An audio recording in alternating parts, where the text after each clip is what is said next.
Good morning, Nigel. Thanks for taking my call. Nigel, with the forthcoming elections, how can we stop the postal ballot fraud? I stood in South Wales and I was refused to go in to canvass pensioners in their complexes and being told that Labour had sorted things out.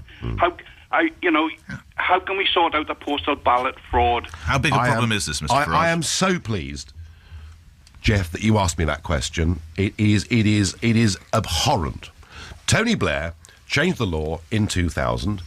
The idea was that you made postal voting easier, more people would vote. And for the first 7 years of the postal voter registration scheme, you didn't even have to prove your identity to get a postal vote. Now, grief. Oh, no, I'm being serious. Now, one or two independent journalists have been to Tower Hamlets. All right? Where, one-bedroom flats with 12 names on the electoral roll. A lot of that's gone on. The other thing, Jeff, with postal voting is, so firstly, there's the fraud element.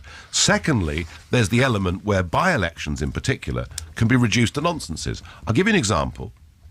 The Labour MP for South West Manchester, a place called Wythenshawe, died in the new year. Mr. Goggins died on New Year's Day, out jogging. There was a by-election. Nominations closed on the 29th of January, and the postal votes arrived on the 1st of February. No time for anybody else to get involved, and the turnout in some of these by-elections, over 50% of the vote, are postal votes. And this is how it works. So the postman goes down the street and delivers a postal vote letter, to Mrs. Smith in number 83. Mrs. Smith is, an elderly lady on a stick, and half an hour later, there's a knock on the door from a canvasser from the party that originally signed her up to the postal vote to say, "Hello, Mrs. Smith, can I collect your postal vote now?" What choice has she got? And I put it to you, Jeff. That's illegal, isn't it? No, it is only illegal if the canvasser touches the ballot paper.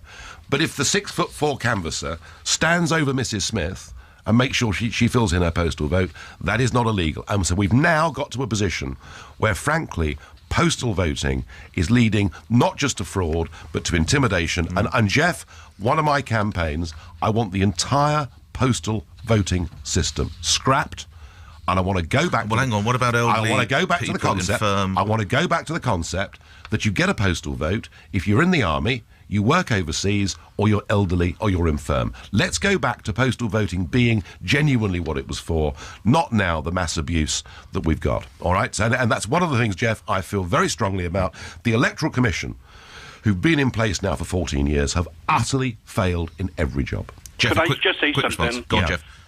I wrote the Electoral Commission to say that the Labour people were filling in the ballot forms, taking them back to the local council, and they said, "Oh, we're happy with that."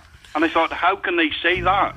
Well, terrible. Well, I'm afraid the Electoral Commission is not working, and to think that this country now has a voting system that is in doubt, I think is a really bad indictment of modern Britain.